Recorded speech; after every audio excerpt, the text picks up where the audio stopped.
হযরত মুসা আলাইহিস সালামের সময় এক পেটু ছিল যার নাম উজ। 24 ঘন্টা নিজের আহারের ব্যবস্থায় লেগে থাকতো। পেট ভরলেও তার কিন্তু মিটত না। নবীজি হযরত মুসা আলাইহিস সালাম একদিন খেতে বসেছেন, 1.5খানা রুটি নিয়ে বসেছেন, আর উজকে ডাকলেন যে এসো খাবা। উজ বলল যে আপনার এই 1.5খানা রুটিতে আমার কিছু হবে না, কারণ আমি সারাদিন আহারের খোঁজে থাকি, খাওয়ার পরেও আমার পেট ভরে না। হযরত মুসা আলাইহিস সালাম বললেন, একবার বসে তো যাও। তার কথা শুনে উজ বসে গেল। বসে নবীজি তখন বললেন, তুমি বিসমিল্লাহ বলে শুরু করো। তাই করলো, বিসমিল্লাহ বলে শুরু করলো।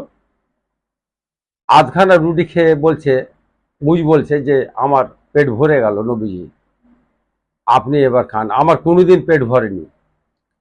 আর সারা জীবনের মতো সাধারণ মানুষের মতো তার খিদা থেকে গেল, যে 24 ঘন্টা আহারের পিছনে খুঁজে বেড়াতো সেটা আর ওকে করতে হলো না।